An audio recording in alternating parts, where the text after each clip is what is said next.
His favorite color is fuchsia. His favorite food is kimchi. And he gives awesome, slightly bawdy talks. So bring it on. Great. All right, so I'm gonna break this up into 3 sections. And so the first one, I'm gonna just kind of talk about being an outdoor designer and where I'm from. And then the next part would be just the history of outdoor gear design. And the last part is the company that I run. And so currently I run Alite and Boreas, and they're both like outdoor gear companies. And then we're gonna start 3 more like this year. And so one is called Noon Eyewear, and I'd like to say that it's racist glasses. So glasses typically don't fit like Asians or African Americans all that well. And so we've come up with interesting technology to like adapt like glasses to have a really great fit.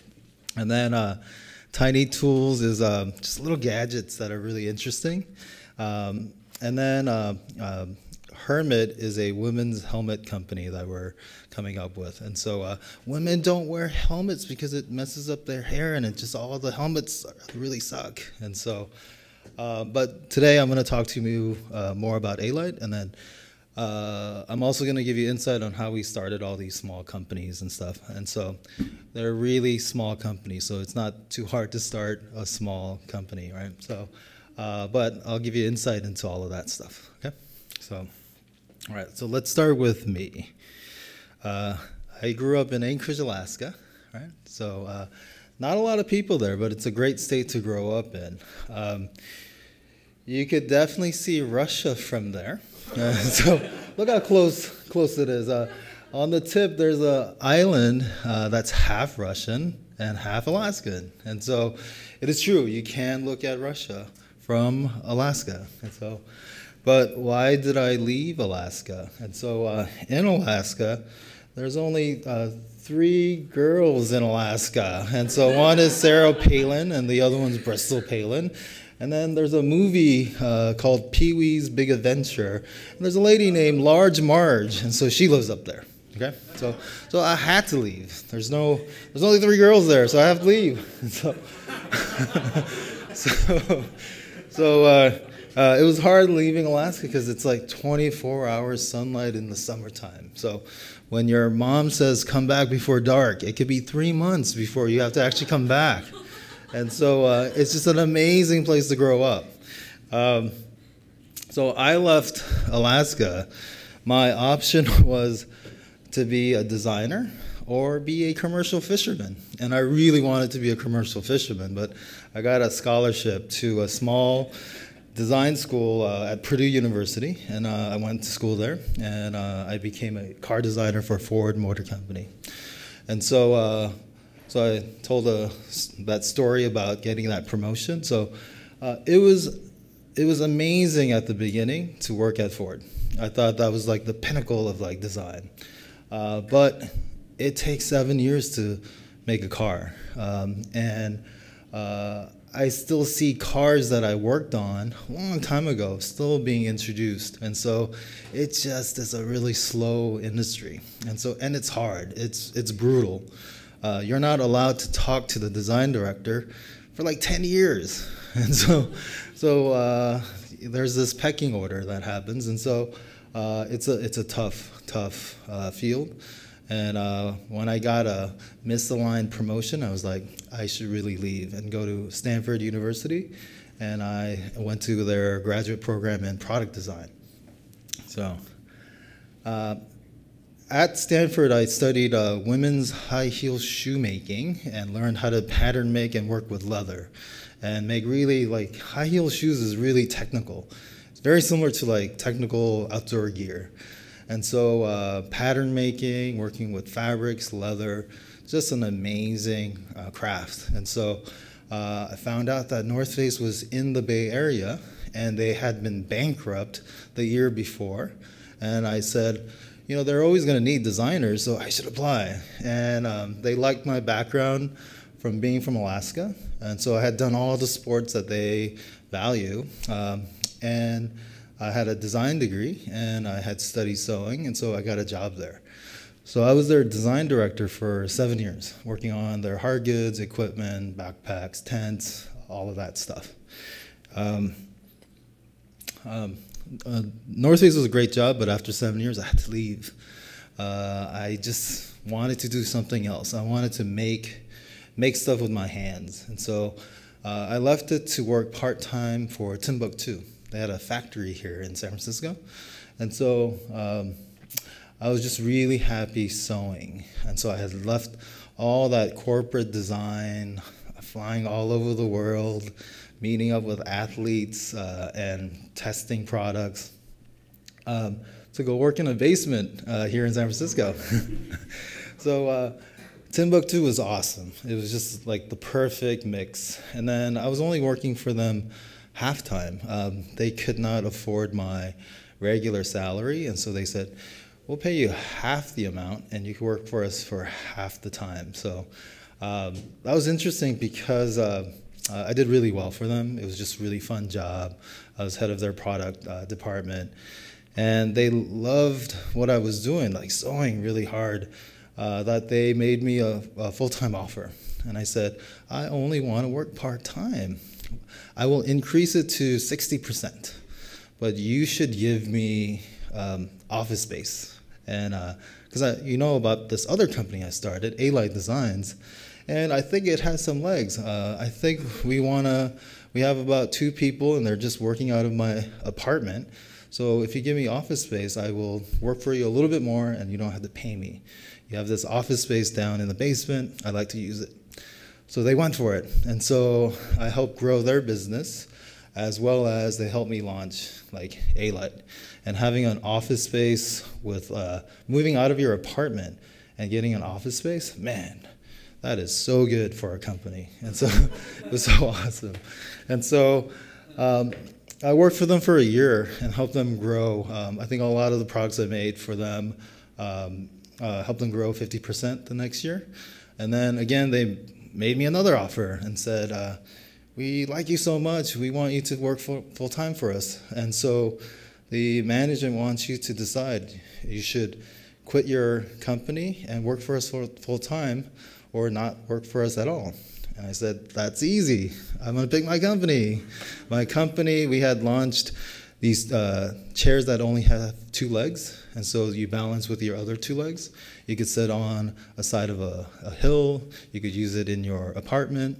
And it had gotten, in its first year's launch, about $500,000 worth of orders. And so we're like, hey, we're ready to go. Let's go get our own office space. And so that's when 5 years ago we started Alite Designs. I'll open it up for some questions at this point in time as far as my history and Alite. And so I'll talk about Alite on the third part of the presentation. But any questions about Alaska? 3 women in Alaska? Ford Motor Company? Anything? All right, I'll continue. All right, so before we start, I'm going to explain to you the history of outdoor design in America.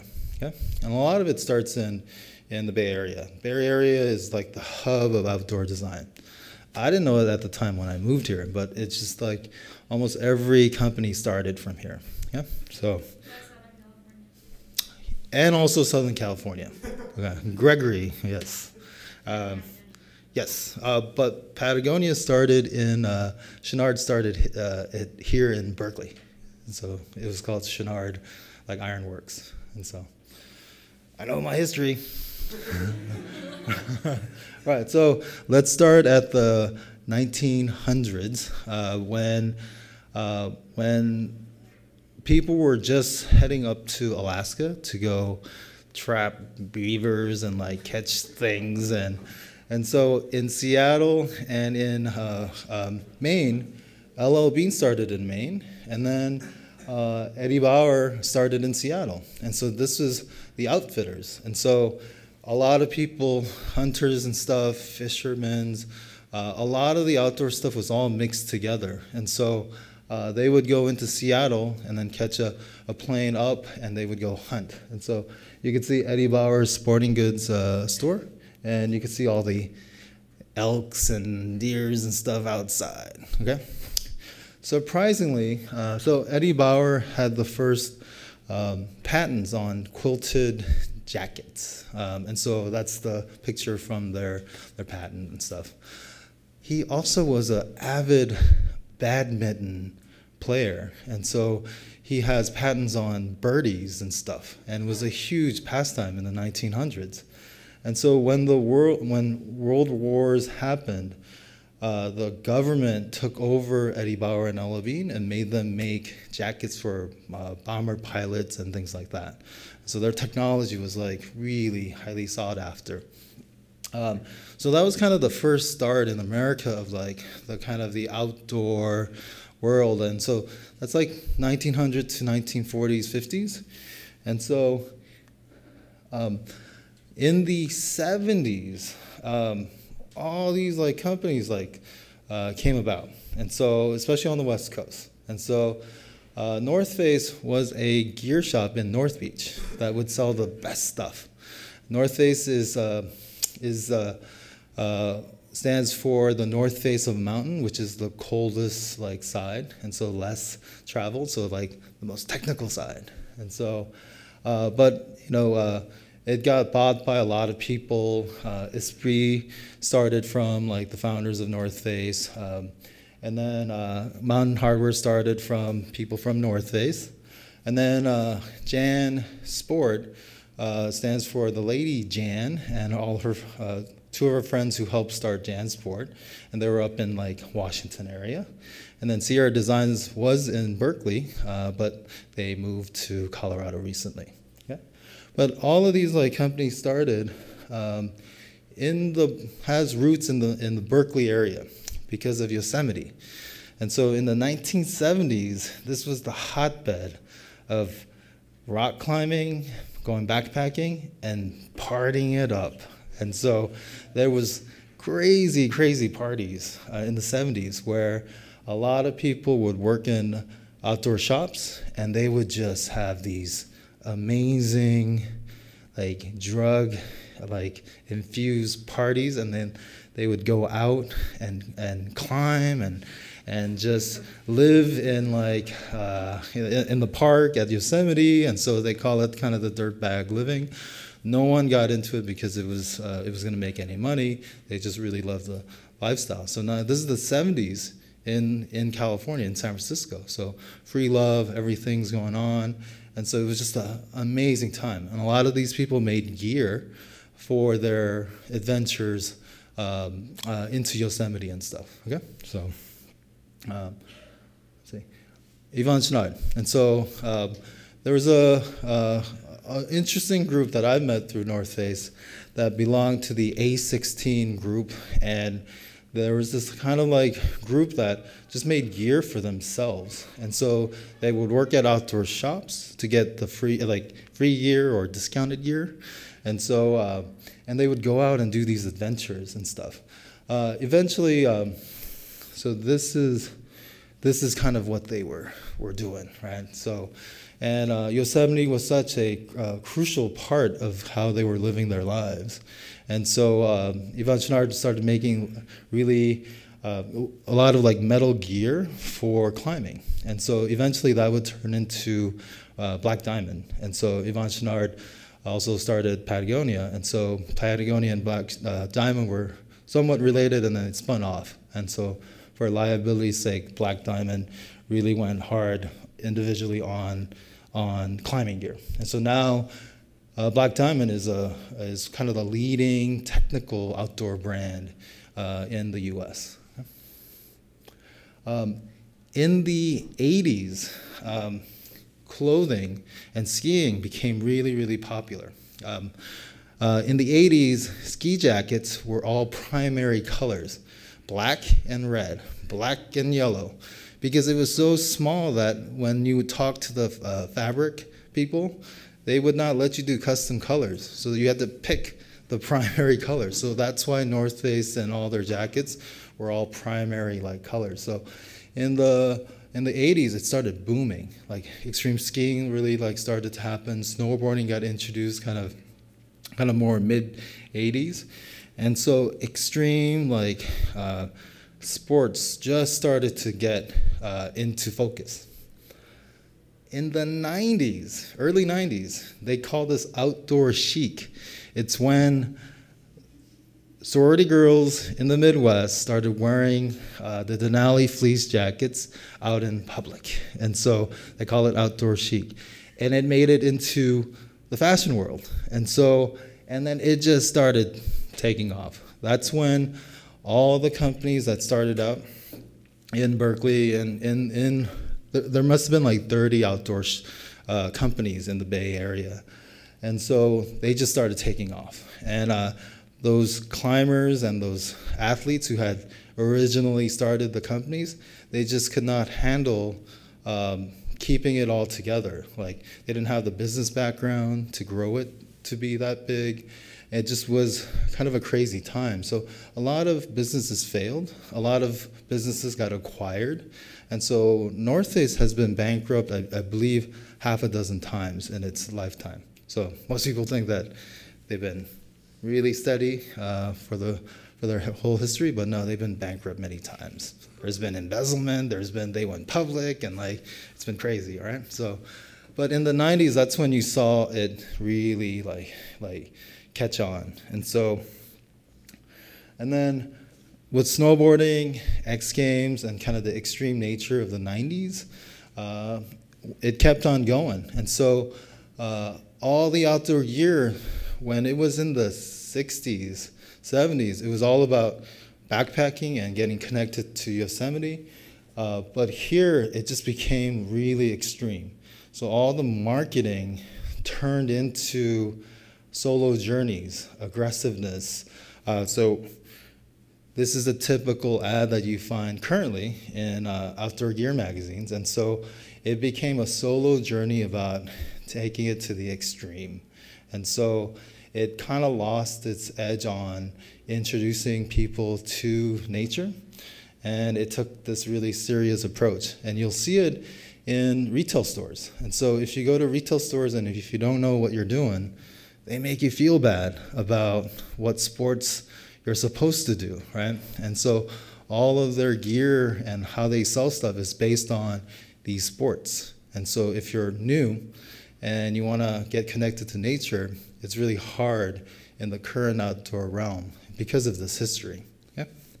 So that's when we decided to start Alite. 5-6 years ago, we had the idea that the outdoor industry is actually shrinking. Less and less people are going outdoors. REI's average age, I believe, is 41, and every year it gets 1 year older. And so everyone's having a really hard time getting new people into the outdoors. So I thought that it would be a great opportunity to get people excited about nature, but in a fun way, a modern naturalist kind of way. But we had to teach them how to go camping and get them inspired. So that's when we started Alite. Any questions about the history of like outdoors industry? One side note to let you know is that there's a ski industry, ski snowboard. There is a hunting and fishing industry, and there's an outdoor industry. And they all hate each other. They have trade shows that they won't allow like each other brand to like go into, and so they completely separated. And so REI is like the only one that overlaps like all three and stuff. Yeah, but like Cabela's is the biggest. Like they call it a hook and bullet industry.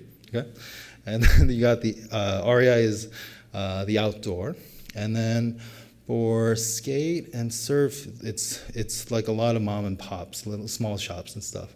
And then I have to include bicycle industry as well. They hate all three other industries. so that trade show is Interbike, and so the outdoor trade show is called OR, Outdoor Retailer. And then I think it's called SIA, So Industry Association show. And then the hook and bullet is called SHOT show. Okay? Sorry, yeah. Is it ski and snowboard and yeah, together. Skate and ski, snowboard, and skate and surf, and then outdoors? The ski is related to ski and snowboard. Sometimes the skate is also mixed into that, but now I think there's a skate organization called ASR, I believe, and so that's also a little bit subset of this whole ski snowboard. They're a little bit more related, and I'm not exactly sure how surf fits into this either. And so, yeah, they don't. Yeah, they're not really allowed to show at OR. Yeah. Can you elaborate a little bit more on what you were saying about the outdoor industry shrinking? Uh-huh. Is it that gear-specific clothing and products, the want for that, the intent for that is shrinking, or is it actual people? Less and less people are going outdoors, and then also the infrastructure within the outdoor industry and the outdoor realm is also they don't really know how to keep up with this new generation, and so they're trying a bunch of things. So if you guys should look up OIA, and IDEO did this really interesting research project for them, OIA, Outdoor Industry Association, and it talks about the future of outdoor users. And so we're interviewed in that as well, and so it explains a little bit more about what's happening with the industry. And so there's a lot of problems with the outdoor industry. Like, I love it, but I'm trying to inspire more people to get outside, and it's complex because let's say one kind of element would be reserving campsites. It is extremely hard to reserve a campsite. And when you reserve it, to cancel it, it's the same cost. It's about the same cost as reserving it. So people don't really show up because it costs about $20, $30 to reserve a campsite.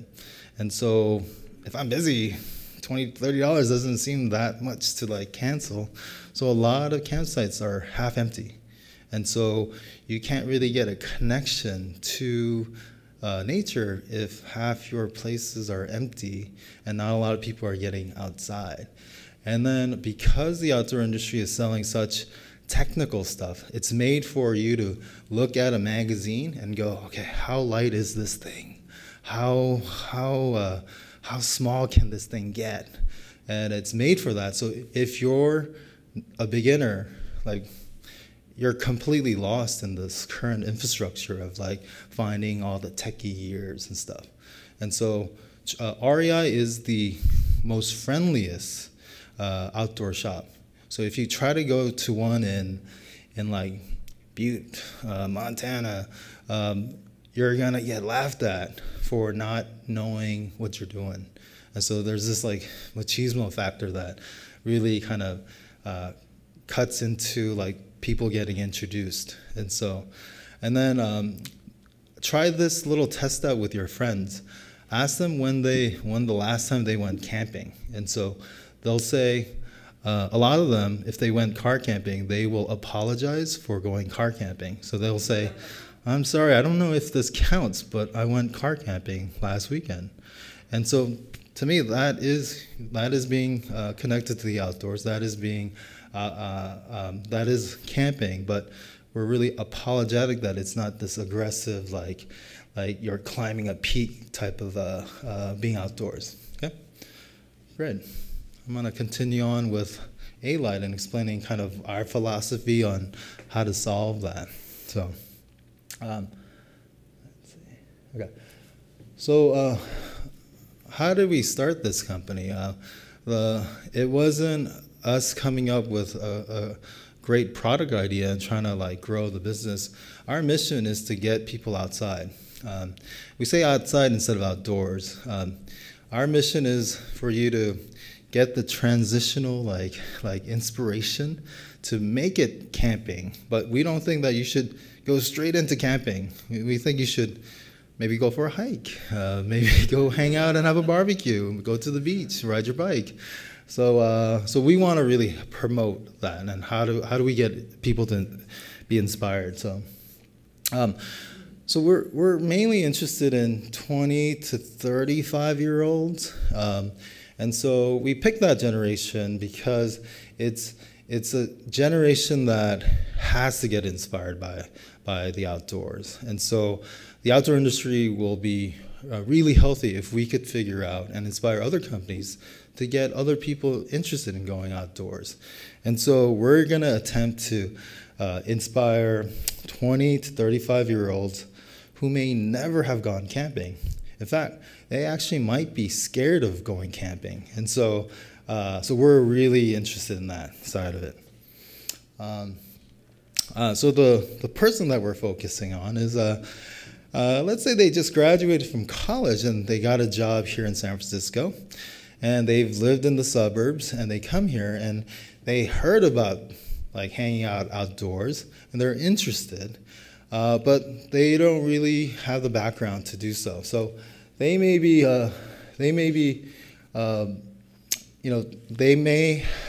don't have a car, our ideal user. So all campsites are very close to, all campsites you have to drive to. There's hardly any campsites that you could just like take a bus to. And so biking is a big part of their urban living. It's probably their first outdoor activity that they're getting comfortable with in the city. They love music, so like they're introduced to camping and music festivals and such. They're new to outside. They want companionship, friendship, and romance, and alcohol is a big like mover for them. Right? And so, so they're not willing to pay for green design. They like good design and they want green design, but they're unwilling to pay for it. The obstacles, they don't really sleep well outside. They don't know where to go. They're scared of animals. They have no car, no community. They don't fit in. They don't know how, no mentors. It's too expensive. In order for you to start camping, it's going to cost you $1,000 to get started. Get your own tent, sleeping bags, sleeping pads. And so that's why Alite has a free rental library, and you could check out your first like camping gear. It's free. You just reserve it, and then you can check it out. So it's been wildly popular for the last 2 years for us. Let's see. Peeing and pooping outside is horrific experience for people, and so. Oh, we have some good ideas. I've been thinking about it for 3 years now. Oh, man. We do have a toilet paper holder. When you guys are grabbing the free gear and stuff, the giveaways, if you're really worried about toilet paper rolling while you're pooping outside, make sure you grab that. Yeah? All right. So those are all the problems. So what we try to do is, we know that everyone's like, this new group is intimidated by outdoor design. Things are really hard to use.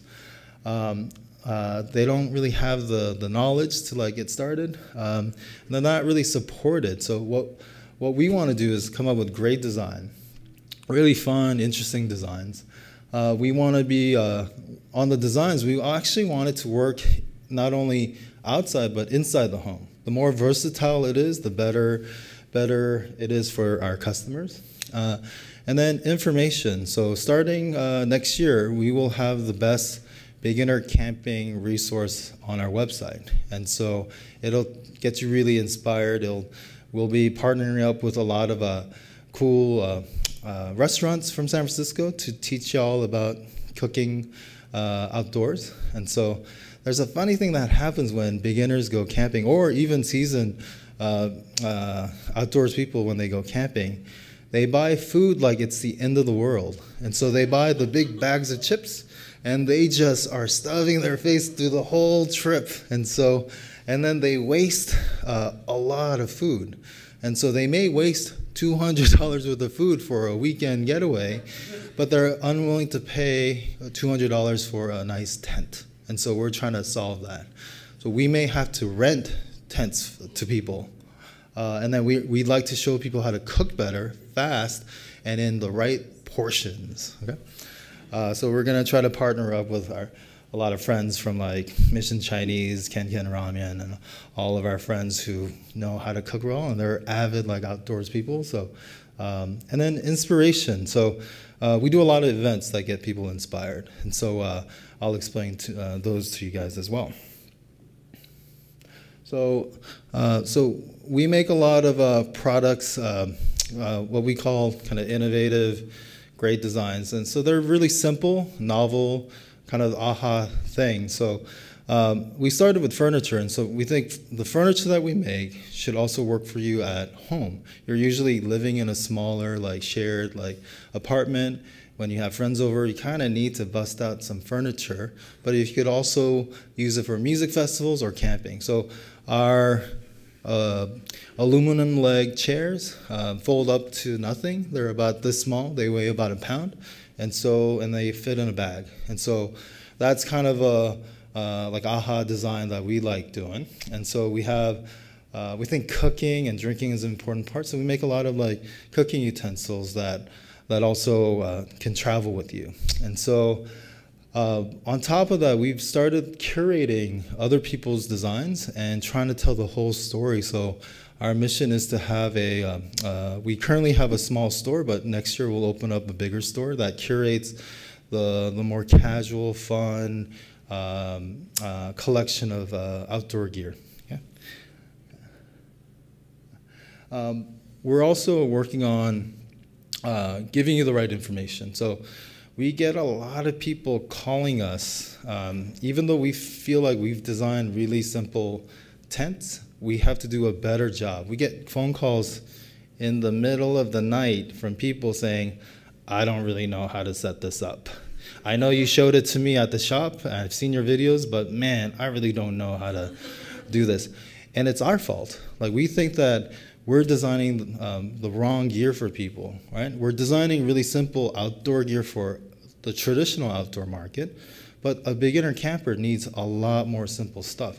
So we're thinking about working on pop-up tents that are really simple, and it's just super easy, glow-in-the-dark, color-coded, simple things. The less you do, the better it is. And so that's what we're trying to do. But we're trying to have all the instructions not only on our website, but also teach people, but we also want to have it be a part of you. So we really think that smartphones and everything like that type of information would be really great. And so information is really key. And then the other things we're trying to do is inspire people. So we think that companionship, food, and sex and not drugs, but alcohol would be a really good area. And so we make 5 years ago we launched this sleeping bag, and it's called Sexy Hotness, and it's about how you could connect as many sleeping bags as you want. You could walk in it if you want, but it's really made for companionship. It's made for cuddling, right? And so it also has the Kama Sutra print on the inside. So just in case you're a little lost on different positions, you could have reference material. We took it to a music festival 3-4 years ago, and we broke the world record for sleeping bags connected together, which I believe was 2 at the time, but we shattered it with 69 sleeping bags. Shattered it. We're still waiting for Guinness to write us back, acknowledge us, okay? We rented organic farms and ran camping 101s, and we run about 3 to 4 every year, and they're just super popular. We bring in a professional chef to teach you how to cook. We also bring bands to come and sing with you, and then we have people, experts, that show you how to set everything up, and it's a weekend getaway, all right? And so for the last 2-3 years, we've only been concentrating on one-night event where we bus you to there. You do all your thing. You have free tent rentals, and then we show you everything. And then next morning, we cook you a big breakfast. We go for a nice hike, and then we bus you back home. And so people are really surprised at how easy it was to do it. And so we go to Marin, we go to the Presidio. Recently, we partnered up with Public Bicycles, and we did a bike-in camp out, and so in the Presidio, the only campsite within a city limits in America, and so pretty amazing. We run singles events, and so we partnered up with Bloodhound Bar and a meetup group, and we got some of the finest 50 singles who wanted to meet those people who wanted to go outdoors, who was novice to going outdoors, and so we gave away great outdoor rides, kayak sessions. We had so many gifts that got people outdoors, and it was a huge success. And so for us, this is where kind of the magic happens. And so next year we're gonna do a music festival, like a 500-person music festival. That's craft, outdoor craft, camping, music related. And so it's something really small and intimate, but just really fun and centered around all the stuff that we're doing. So again, we make products. So we make products that kind of are a little bit different and unique, but we also have a store that carries curated array of other people's products. And then we have that free rental library. We'll open up an art gallery that promotes artists that think about nature a little bit more. And so it's just going really well, that connection with the customer. And doing these marketing events with different partners and stuff. Something I forgot was that we did a partnership with Zipcar because our users don't have a car, to outfit Zipcars with camping gear. And so when they wanted to go camping, they would get a special price and they could go check gear out. And so, but our philosophy is that we start with the city. We show you where you should go out to the park first. You should then go to the beach, maybe ride your bike to the beach. You should go hiking. So, you know, how many of you guys have gone to the German beer garden in Muir Woods? Raise your hands. Oh my God, it's the best. It's the best. It's the best. And that's, instead of telling a new beginner, why don't you just go hiking? If you say, why don't you, I know of this amazing place in Muir Woods, a beer garden, they 99% of the time will say yes to going camping, right? And then once you're ready, then you should go camping. And so once you feel comfortable, growing up in Alaska, I had a crazy uncle, Gene, from Missouri, and he taught me how to go camping over 18 years. And so he would make it fun and interesting with life lessons, and so we're trying to be that crazy Uncle Gene for the beginner campers. And so we don't think that it's you. When people say I don't think I'm really made to rough it, we think that it's the gear. We think that you're sleeping really cold because of the gear. We think you're sleeping on really hard ground because you have a sleeping pad that's this thick. We think that you should have a better experience through better design, and then we're gonna educate y'all and we're gonna inspire y'all to get outside. So, yep, so that's kind of the philosophy on ALED. And so that concludes my presentation. Y'all could ask me any questions.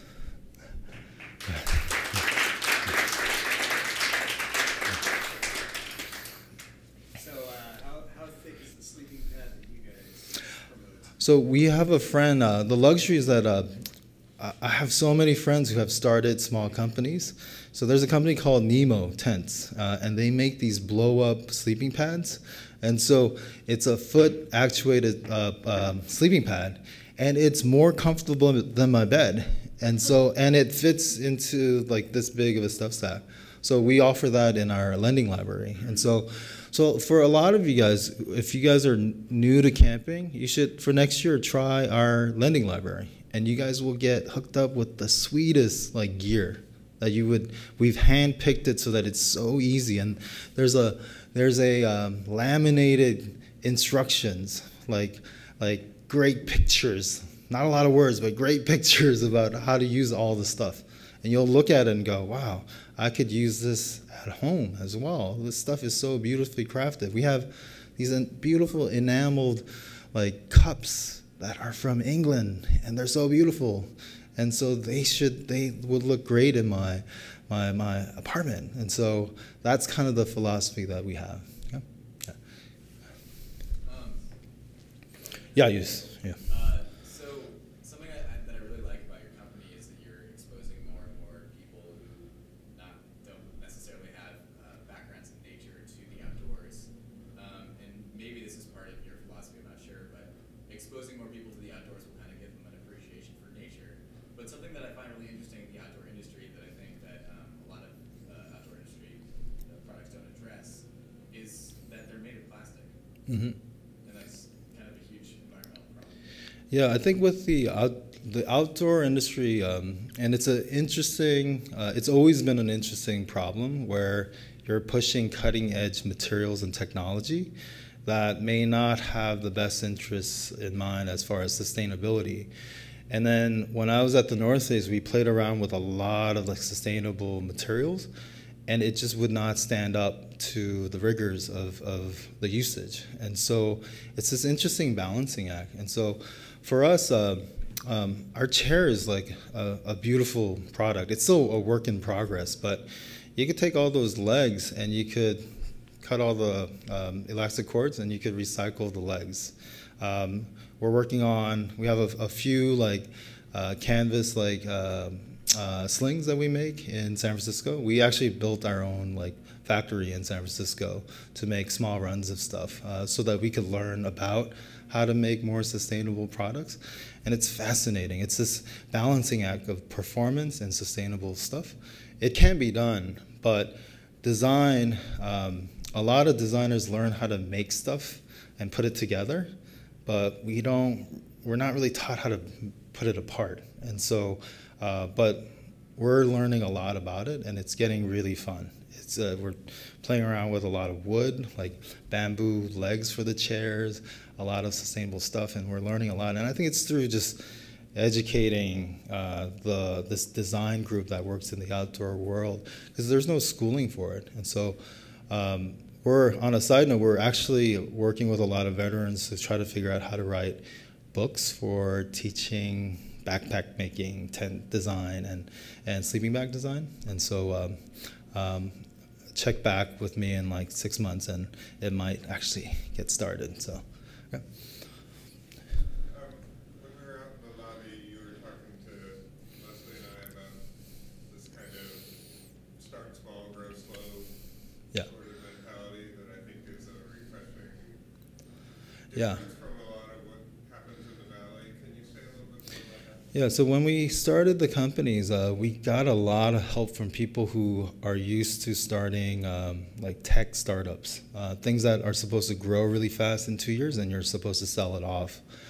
And we got pushed into a lot of different areas where we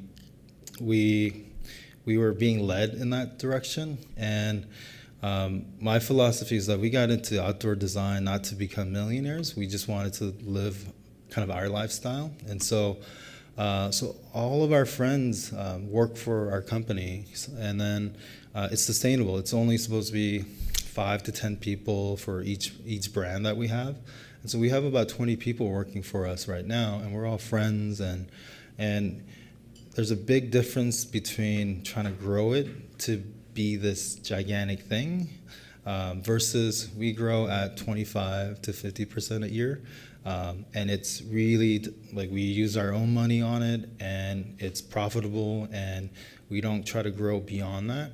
And any new money that we make is put back into, we have benefits for the staff, but it's just medical. And so we're discussing with the staff, with the new money, where should we apply it, like dental or 401k, or just having those discussions is just really meaningful.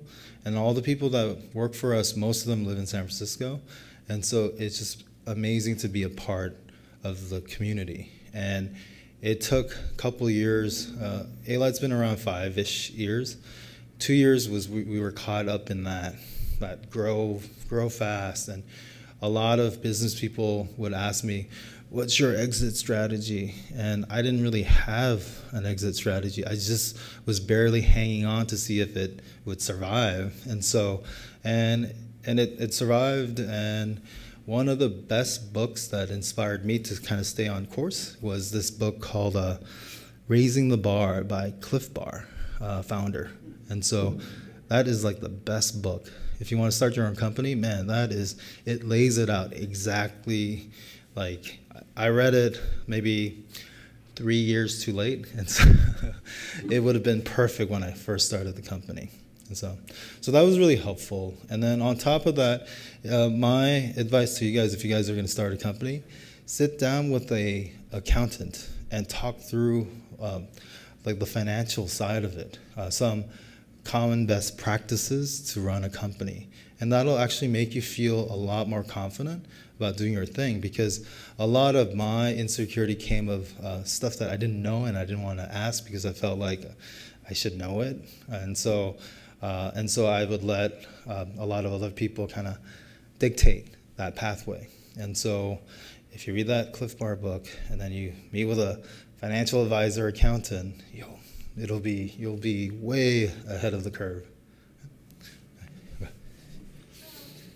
you design a lot for beginners, but what about friends who are really experienced and want to take their new friends out to experience it? Do you design for that bridge? So we have this other company called Boreas, and it's this company here, and it's a little bit more technical gear. So it's been funny because some of the partners who had started Alite, when you first start a company, a bunch of friends will help you. If you're designers, a lot of design friends will help you. And when you establish a company, you can't hire all of them. You have to hire like an office manager and a business person. And so a lot of the designer friends who had helped me, we just started companies for them. And so all the companies that I listed, they're all friends who have who helped start the Alite for us. And so Boreas is a little bit more technical, and it's award-winning, and it's featured in Outside Magazine, and it's won a lot of Gear of the Year awards. So, but it's simple and affordable. And so it's made for kind of doing outdoor activities all over the world and traveling. And so it's fit an interesting niche, because as people have graduated from Alite gear, they love Boreas gear. And so we actually sell them kind of together in our shop, and works really well. And so the Boreas gives me the outlet to continue to do award-winning outdoor gear design. That's more simple and more affordable than what Arc'teryx or North Face would make. And so that's been a really interesting surprise in that. I'm impressed with your user research background driving your design, and I'm an instructor here trying to get people to understand how the user can really lead to innovative observations and great solutions, and what you outlined there is just perfect. Oh. That you've identified this whole new need that isn't being fulfilled. Yeah. And I think that's great. There's an interesting thing that happens when inventors invent one thing. I think they're still thinking about the user, but they sometimes the invention takes over them, and they forget about the user part of it. A lot of people design it for themselves, but I still think that they're still focusing on a user. They're unable to say, this is my user, and they get really in love with the invention. And so usually it stops there because they can't repeat it. My background is that I'm really good at understanding people and the problems that they have in different facets of the outdoor realm. And I'm able to derive a broader sense of need and classification of user. And then when you come up with that, the ideas just like flow out. And so if I take peeing and pooping outside, for example, we have tons of ideas for solving that, right? The market for like peeing and pooping outside in like REI and all these places, like not so big, not so big. So we have to pick our battles and stuff, but it's just fascinating. Like for women, the bathroom experience is the worst if you go camping, car camping. If you go into a outhouse, it's the worst. There's no lights typically, and there's no mirror. If there's a mirror, it's all graffitied out. And so like a simple solution is to provide some sort of like mobile bathroom experience that mimics a little bit of like home. And that would be an interesting, like, there's so many products within that realm. And so it's fascinating. The smell of outhouses. You could come up with so many like different like products for that, just focusing on smell of outhouses. Okay? So it's just fascinating that once you figure out what the problems are with a user's need, the ideas just keep on flowing out. So. How many products do you have? Sorry. So Alite has about 80 products, and then Boreas has about 20 to 30 products. And so, yeah, you guys should check out both companies, and it would give you a fascinating perspective on, like, why is this guy designing so many things in this 2 different companies? It was not our intent to start all these companies. I just wanted to work with friends and really get to kind of express myself through design. And so you guys should look at both companies and kind of compare, see if there's similarities and stuff. But Boreas, the Greek god of the north wind. So I started that with my Russian friend who grew up in Siberia, and we wanted to call it, you know, seeing the northern lights was big for both of us, and so we wanted to call it like Northern Lights or Borealis, but it was all taken, so we picked Boreas, and so it was not taken. And so, as far as how we start companies, on the logos and and names, we don't spend that much time on that stuff. And so I don't know if you could tell, but we really focus on the customer. We focus on products. And I have a lot of friends who get stuck on the brand and coming up with the perfect name. And so we've been fortunate. We just haven't really, like, I think it usually takes us a day to come up with the name. And so, and we web check stuff and go, oh, that's available. Let's just do it. Yeah. Where does the name Alite come from? There's a butterfly, which makes me think of like a light. Yeah. Yeah. So it started kind of with the butterfly, but also this is our paying homage to the butterfly chair of the 1930s, the Argentinian design, and so we knew that we could make a much smaller, more portable one, and so that's kind of where the butterfly logo came from. But everyone that I was working with, my friends, we were so burnt out that all the friends that I was working with, they were used to working at jobs that they would work 6-7 days a week, 12-hour days, and they were like so good at their jobs. They worked really hard. But after you work for a company like that for 5-7 years, you're pretty much burnt out. And so we just wanted a lighter side to life, and so that's where we started like going with. And so it took one day to come up with that. So any other questions? Okay. Yeah. Mm-hmm. Mm-hmm. Yeah.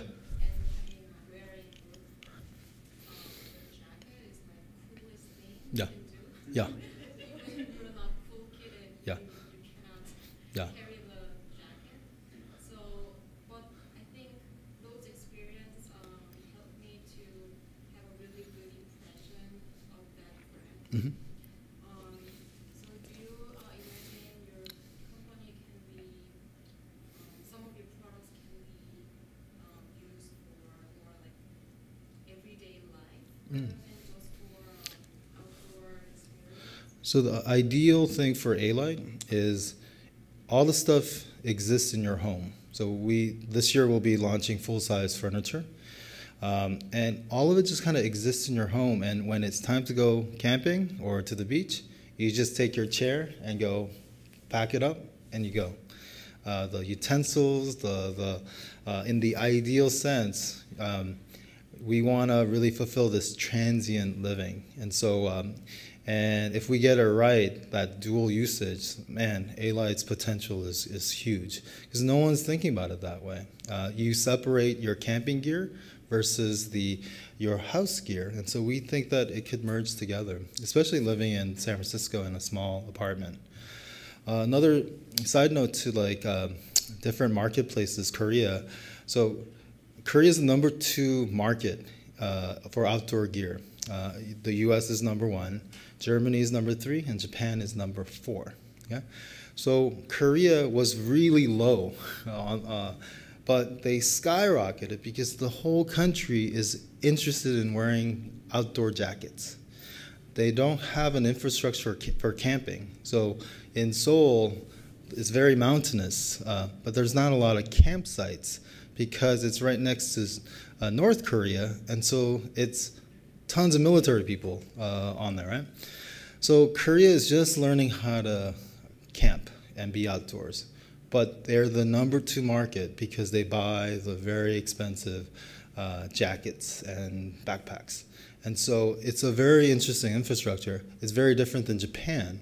Japan went through a similar trend increase in the 80s, 90s, and it completely collapsed. The whole industry loved being outdoors, like that outdoor look, but it collapsed because they just got tired of it and they decided to do something else.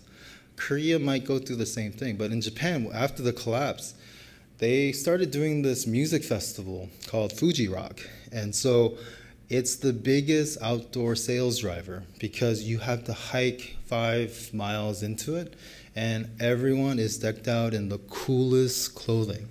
So what we're doing up here, all the colors and stuff, if you look at us, Polar, Herschel, all that stuff, if you look at the Japanese camping gear for the last 20 years from that marketplace, you'd kind of laugh at us because we're kind of mimicking the same colors and stuff.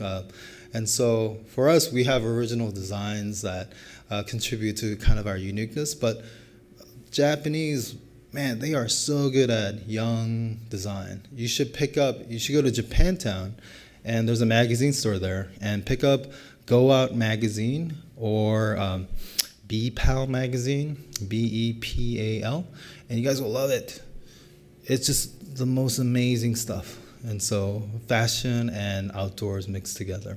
So I'm working on a couple of outdoor products this semester, and one of the things that I've been struggling with that I'm really interested in, and I'd love to hear your thoughts on, are the sort of outdoor aesthetic. And there's like these different sides, like you're talking about, there's like the sort of 70s, like people were just making stuff with like whatever technical fabrics they could put their hands on, and then there's like all like the heritage stuff that's coming back with like waxed canvas and leather and brass and steel, and then I think there's like ways to make it more minimal and more modern, and I know that you guys, I mean, definitely address that in some of your products or all your products. But yeah, I think it's like and like you have to like make a product look outdoorsy in a certain way. Like there is like a world that it has to fit into, but there's also like bad parts about that. yeah, so current outdoor design, the technical stuff is so hyper designed, and the industry is all about every year trying to change it up, that you'll run into this when you do research in other industries. You guys will start to realize this, that companies start to over design, and they get so hyper designed that they lose sight of like where they came from. So Patagonia relaunched their kind of maybe 1980s line, and it's beautiful. It's just so good, and it was always good. And so, but through just the process of design, because every trade show you have to come to the trade show with something new, and so the current stuff I think is hyper design. 1980s design is really beautiful, and then I call it the sporting goods feel, like the wax canvas. I call that L.L. Bean, Eddie Bauer like thing, and so that stuff is good. It's getting really overplayed. It's definitely overplayed, and an interesting story related to that was a friend of mine wanted to start his own backpack company, and so he found a factory and he walked over a design to the factory and made it.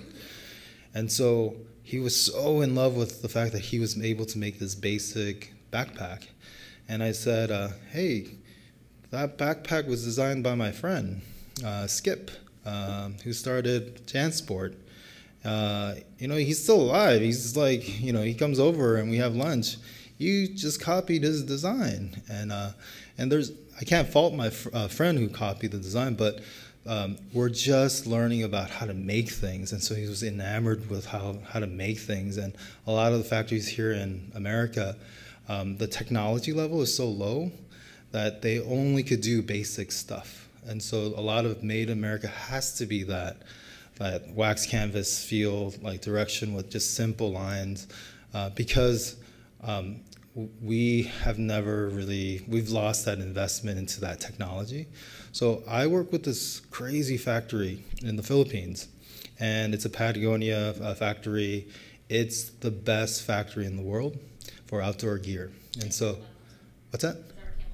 Yeah. And so, so if I told you I know this Italian factory that makes the best hiking boots, you guys wouldn't have any problems with saying, "Oh, yeah, that's right." Like Italians work with leather. Yes.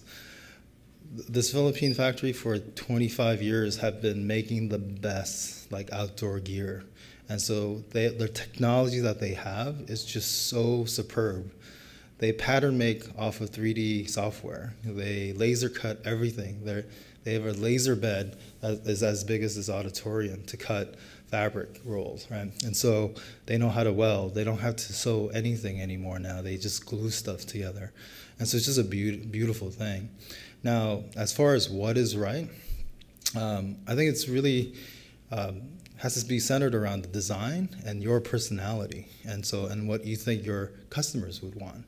And so if your customers are screaming wax canvas, it might be a good thing to go towards. But if you want to push it a little bit, I've always loved looking at shoe design as a parallel world that is a little bit more advanced than, or a precursor to different trends within the backpack world or sewn goods world, that might actually help you with that. So backpacks of the 80s were the canvas all-stars. And so, and then all the Nike shoes especially are so good now. They're quite beautiful shoes. And I have not seen backpacks that have been equal. So backpacks may be 10, 15 years behind.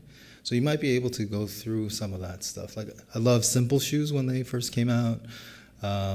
There's some other brands that are doing some really good stuff that might help you push it up a little bit. Yeah. Anything else? Okay, it's time to give away some stuff. All right. Okay. Thank you.